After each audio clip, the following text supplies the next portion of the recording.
Hey, what's up mga kaballers? Maligayang pagbabalik sa aking channel. Halina't pag-usapan natin ang balita patungkol sa maaaring pagbabalik ni LeBron James sa Cleveland Cavaliers. At ang balita naman patungkol sa pagbubukas muli ng trade kay Kevin Durant pabalik sa Golden State Warriors. Tara na't pag-usapan natin yan dito sa Basketball Hot Shots.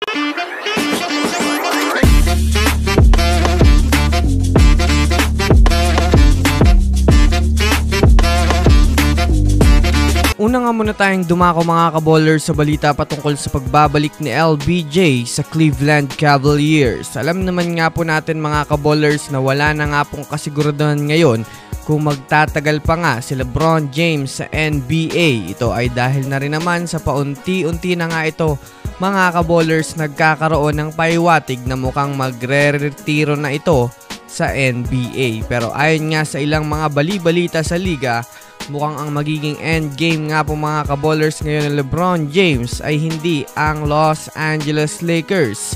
Yan ay ang Cleveland Cavaliers dahil na rin naman ito nga po mga kaballers ang kanyang hometown. Bukod pa dyan, dito nga po mga kaballers ay maaari siyang makaranas ng kampyonato bago siya magretiro dahil na rin naman sa alam naman natin na medyo maayos nga po mga kaballers ang sistema ng Cavaliers ngayon dahil sa pagkakaroon nila nga po mga kaballers ng maayos na lineup. At kung magdadagdag pa nga po dito mga kaballers si LeBron James ay mas makakabalik ang Cavs sa pagiging championship contender na maaaring sumira mga kaballers sa ilang malalakas na team sa Eastern Conference. Para sa kaalaman ng lahat sa mga gustong makapanood mga kaballers at masubaybayan ng mga teams na kanilang gustong magkampyon ngayong season ay maaaring bisitahin nyo lang mga kaballers ang FB page ng Keropi PH at i-message kung gusto nyong mag-avail ng NBA League Pass sa halagang 300 pesos ay di nyo na kailangan umasa sa mga live streamers para makapanood ang mga laro. Again, one-time payment, pwedeng makapanood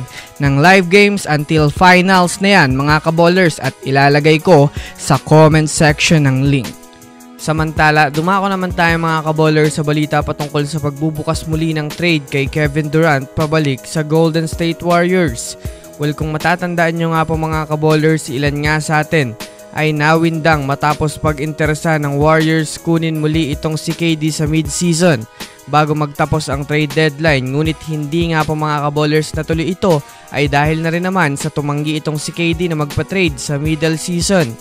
Ngunit sa ngayon nga pong malapit na mga kaballers ang off-season ay masasabi nga natin mga kaballers na kinumpirma muli ng Golden State Warriors na kanilang bubuksan muli ang chance na makuha muli si Kevin Durant sa trade.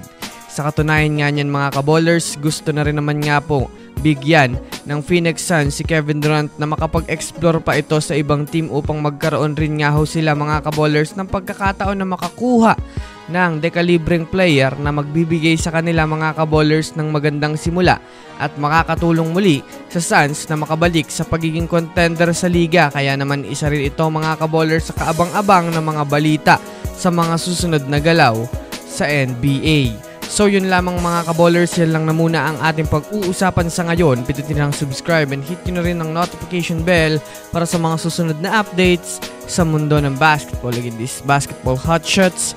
Thanks for watching.